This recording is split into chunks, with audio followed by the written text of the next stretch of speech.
Hello दोस्तों, एक बार फिर से आप सभी का आपके अपने YouTube चैनल पर स्वागत है।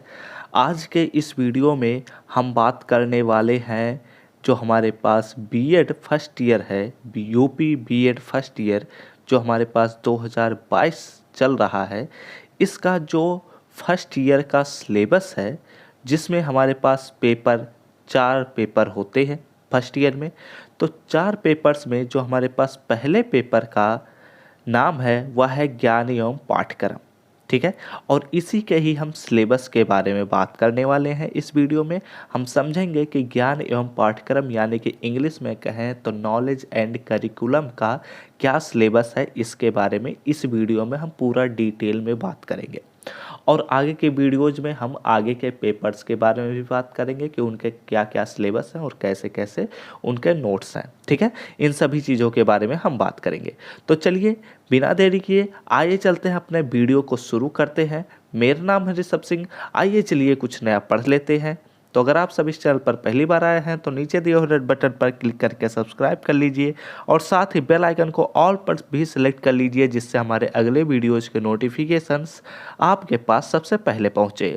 और इस वीडियो में मैं यह भी बताऊंगा कि आप सबको मैं एक लिंक दूंगा जहां से आप लोगों को इस नॉलेज एंड करिकुलम जो हमारे पास पेपर का नाम है, इस पेपर का आप लोग भी डाउनलोड कर सकते हैं। ठीक है, तो चलो बात करते हैं एक एक करके सिलेबस पर।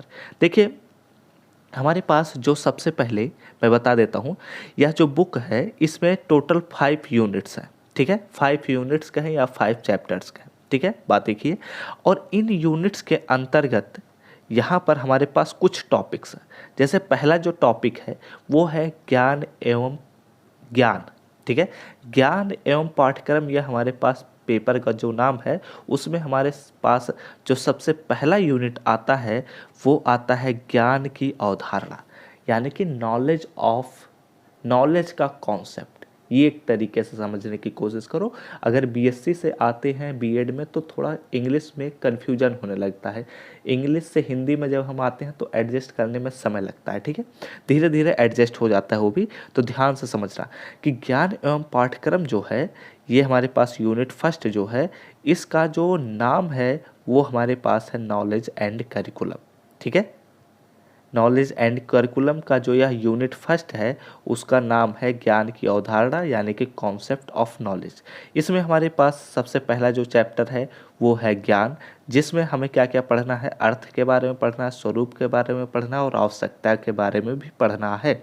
ठीक है, और इसमें हमारे पास क्या क्या टॉपिक्स आएंगे। इसमें ज्ञान का क्या अर्थ है, ज्ञान का क्या स्वरूप है, ज्ञान की क्या आवश्यकता है, ज्ञान के क्या स्रोत हैं, यथार्थ ज्ञान की क्या संभावना है, ज्ञान संबंधी सिद्धांत क्या है, शिक्षा एवं सत्यता के सिद्धांत क्या है और प्रतियोगी प्रश्न है। ठीक है, ये हमारे पास पहले यूनिट में इतने ही टॉपिक्स पढ़ने हैं। बेसिकली यहाँ पर टॉपिक्स गिनने में ज़्यादा लग रहे हैं। ठीक है, लेकिन जब हम बुक्स को पढ़ते हैं तो ये बेसिकली जो हमारे पास यहाँ पर एक एक पॉइंट्स करके दिया गया है ना, ये बेसिकली एक एक हेडिंग है बुक में।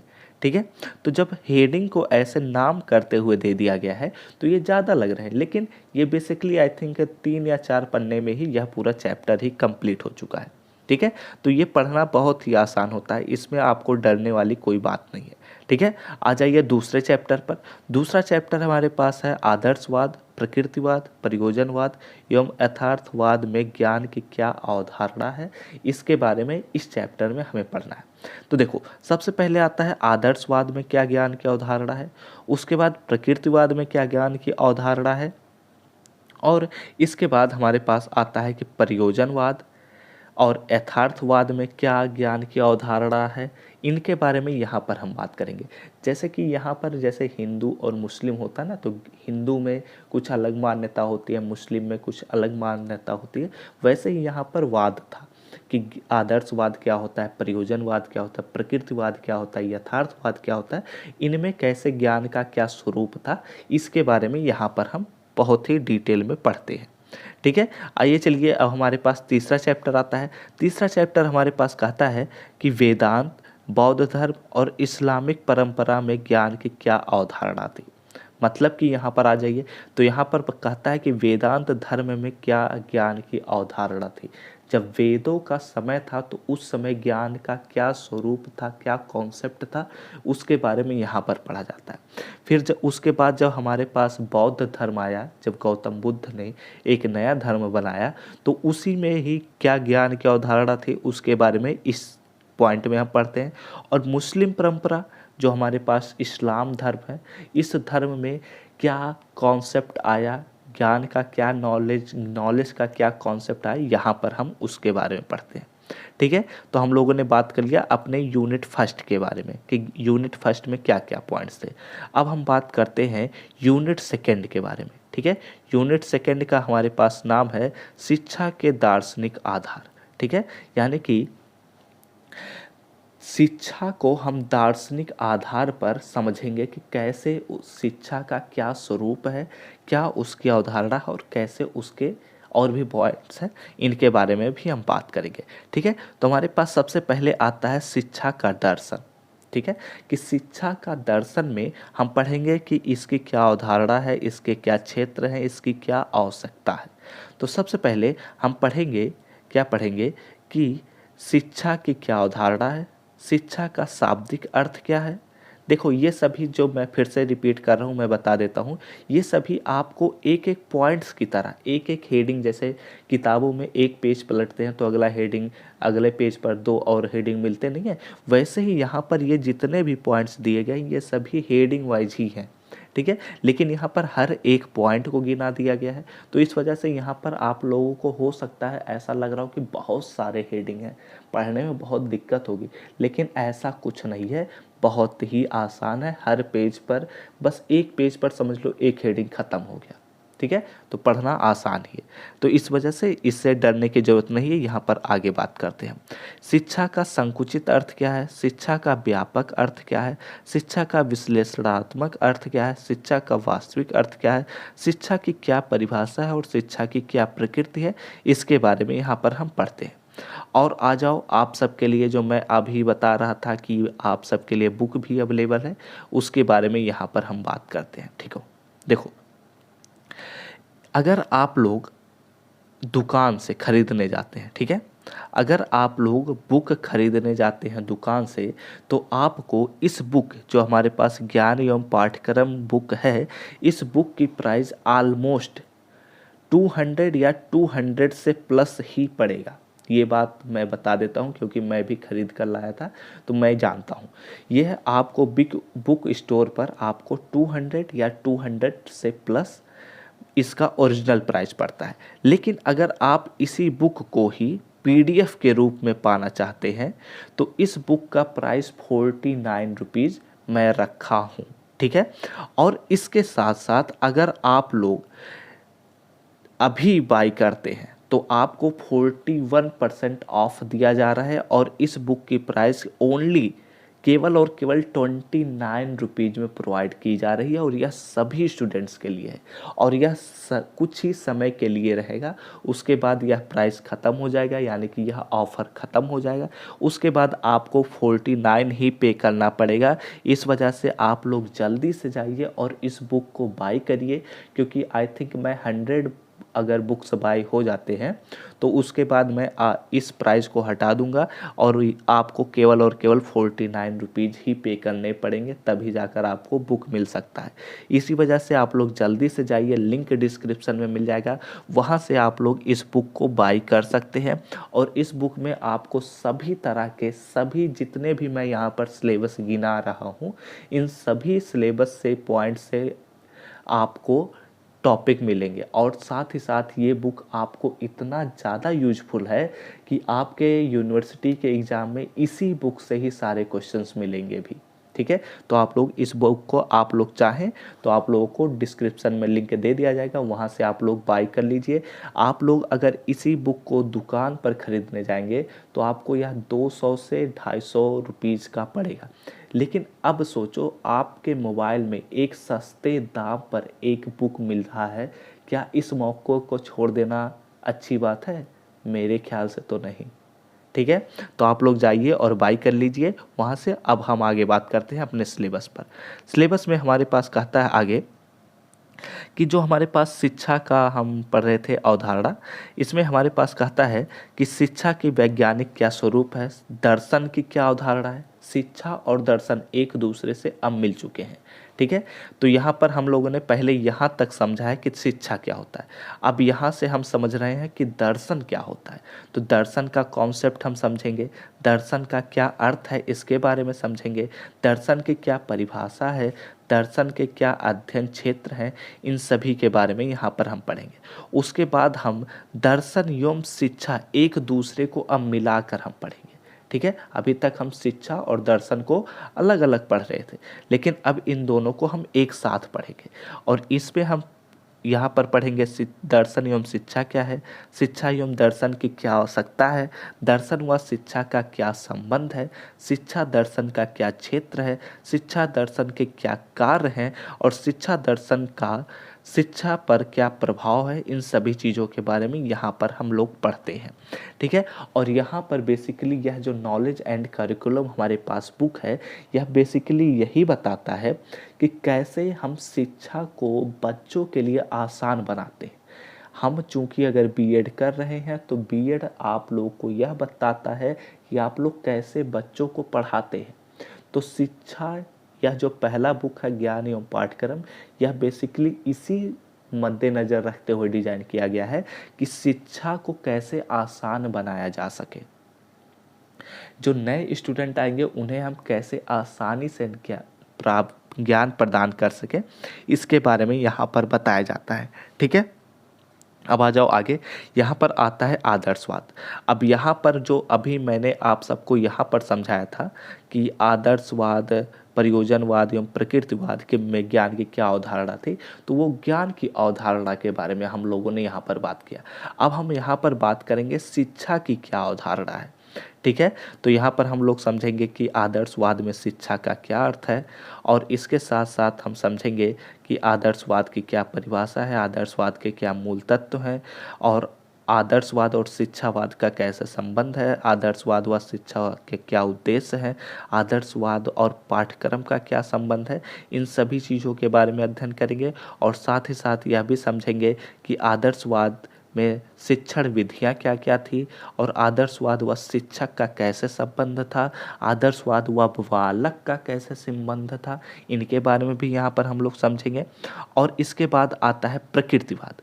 तो जो जो चीज़ें हम लोगों ने आदर्शवाद में समझा कि आदर्शवाद का क्या अवधारणा है, आदर्शवाद में शिक्षा का कैसा स्वरूप था, आदर्शवाद में शिक्षक और आदर्शवाद का क्या कॉन्सेप्ट था, आदर्शवाद में आदर्शवाद और बालक का क्या संबंध था, इनके बारे में जैसा हम लोगों ने देखा है वैसे ही यहाँ पर हम प्रकृतिवाद में भी देखेंगे। तो यहाँ पर भी समझ लीजिए प्रकृतिवाद का क्या अर्थ है, प्रकृतिवाद की क्या परिभाषा है, प्रकृतिवादी दर्शन क्या था, इनके बारे में यहाँ पर पढ़ा जाएगा। और साथ ही साथ यहाँ पर हम लोग समझेंगे कि प्रकृतिवाद में शिक्षा के क्या उद्देश्य थे, प्रकृतिवाद में पाठ्यक्रम कैसा था, प्रकृतिवाद में शिक्षण विधियाँ कैसी थी, प्रकृतिवाद में शिक्षक और प्रकृति का क्या संबंध था, प्रकृतिवाद में बालक का क्या संबंध था। इन सभी चीज़ों के बारे में यहाँ पर हम लोग पढ़ते हैं। और ऐसे ही आता है प्रयोजनवाद। प्रयोजनवाद में भी हम सेम जैसे आदर्शवाद और प्रकृतिवाद में हम लोगों ने पढ़ा है वैसे प्रयोजनवाद में भी पढ़ेंगे। यहाँ पर हम अलग अलग मतों की सहायता से देखते हैं। जैसे हिंदू धर्म में अलग अलग तरीके से अपनाया जाता है, मुस्लिम धर्म में अलग तरीके से अपनाया जाता है, वैसे ही यहाँ पर वाद चल रहा था। एक तरीके से समझ सकते हैं यहाँ पर यह धर्म चल रहा था, ठीक है। तो वाद की आदर्शवाद में कैसी शिक्षा थी, प्रकृतिवाद में कैसी शिक्षा थी, प्रयोजनवाद में कैसी शिक्षा थी और साथ ही साथ यथार्थवाद में भी कैसी शिक्षा थी, इन चीज़ों के बारे में हम लोग यहाँ पर अध्ययन करते हैं, ठीक है। उसके बाद आता है वेदांत दर्शन कि वेदों के आधार पर कैसे शिक्षा का क्या स्वरूप था, इनके बारे में यहाँ पर पढ़ा जाता है। और साथ ही साथ हम लोग पढ़ते हैं बौद्ध धर्म के बारे में कि बौद्ध दर्शन के आधार पर शिक्षा का क्या स्वरूप था। इन चीज़ों के क्वेश्चंस भी बहुत आते हैं, ठीक है। तो इन चीज़ों को आप लोगों को पढ़ना भी रहेगा। और साथ ही साथ यहाँ पर जो मेन कॉन्सेप्ट है, यहाँ पर अब देखो, यहाँ पर मुस्लिम परंपरा जो है हमारे पास, मुस्लिम परंपरा में भी शिक्षा का क्या उद्देश्य था, शिक्षा का क्या स्वरूप था, उसमें बालकों को और शिक्षक को कैसे एक दूसरे से जोड़ा जाता था, इन सभी चीज़ों के बारे में यहाँ पर हम अध्ययन करते हैं।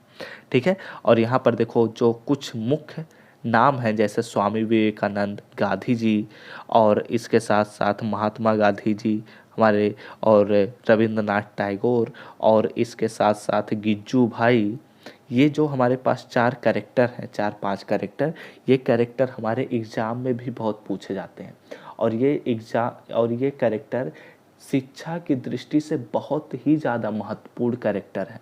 इसी वजह से इनके बारे में भी हम लोग यहाँ जानते हैं, यहाँ अध्ययन करते हैं इनके बारे में कि इनकी क्या परिभाषा थी, इनकी क्या रचनाएं थी, इनके क्या उद्देश्य थे, इनके क्या इनका क्या परिचय था। इन चीज़ों के बारे में यहाँ पर हम बहुत ही डिटेल में समझते हैं। ठीक है। और इसके साथ साथ जब हम लोग यहाँ पढ़ लेते हैं तो इसके बाद हम पढ़ते हैं यहाँ पर यूनिट 3 आता है हमारे पास। यूनिट 3 कहता है कि शिक्षा के समाजशास्त्रीय आधार क्या क्या है। ठीक है। तो यहाँ पर हम समझते हैं कि शिक्षा का समाजशास्त्र क्या होता है, अवधारणा, क्षेत्र और आवश्यकता क्या है।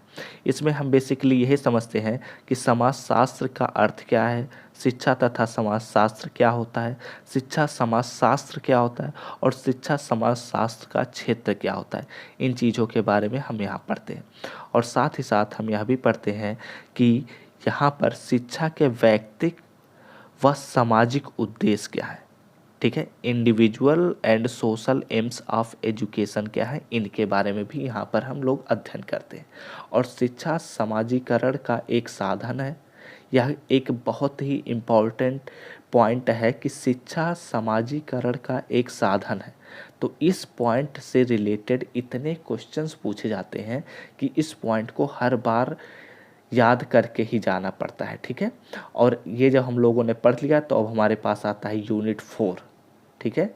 यूनिट 4 हमारे पास आता है कि प्रजातंत्र तथा औद्योगिकीकरण का क्या प्रभाव है शिक्षा पर। ठीक है। तो ये भी बहुत ही इम्पॉर्टेंट यूनिट है। इसमें भी हमें बहुत सारी चीज़ें पढ़नी रहती हैं। और साथ ही साथ मैं इस पीडीएफ को आप सबको टेलीग्राम पर भी प्रोवाइड कर दूंगा, और लिंक एक डिस्क्रिप्शन में दे दूंगा, वहाँ से आप लोग जाकर इस पीडीएफ को फ्री में बाई कर सकते हैं। तो आप लोग वहाँ पर देख लीजिएगा, आप लोग एक एक पॉइंट को। ठीक है। मैं आप सबको यहाँ पर केवल ओवरव्यू देना की कोशिश कर रहा हूँ कि क्या क्या आप सबको पढ़ना रहता है। ठीक है। और यहाँ पर जो सबसे इम्पॉर्टेंट पॉइंट आता है वो आता है पाठ्यक्रम, यानी कि करिकुलम। और यह जो करिकुलम पॉइंट है यह बहुत ही इम्पॉर्टेंट पॉइंट है। तो इसमें से बहुत सारे क्वेश्चंस आप सबके लिए बनते हैं। तो ये बातें आप लोग बहुत ही ध्यान दीजिएगा, जिससे आपको सभी तरह के एग्ज़ाम में कोई भी क्वेश्चन आपसे छूटे ना। ठीक है।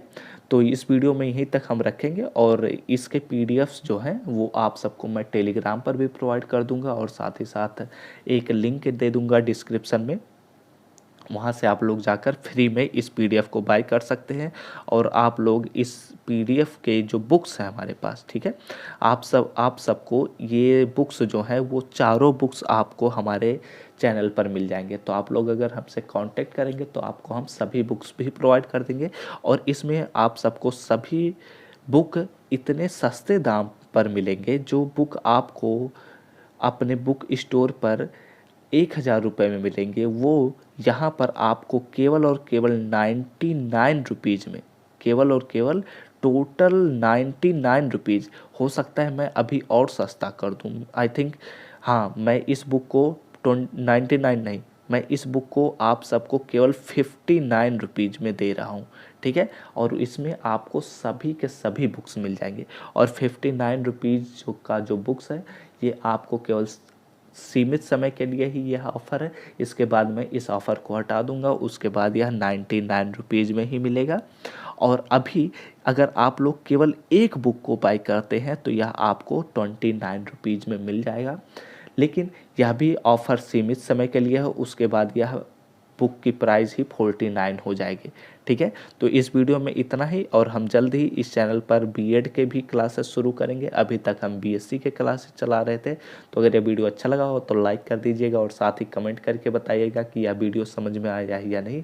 और ऐसे ढेर सारी वीडियोज़ के नोटिफिकेशन पाने हो तो इस चैनल को सब्सक्राइब भी करते जाइएगा। और घर पर रहिए, सुरक्षित रहिए, पढ़ते रहिए, खेलते रहिए और आगे बढ़ते रहिए।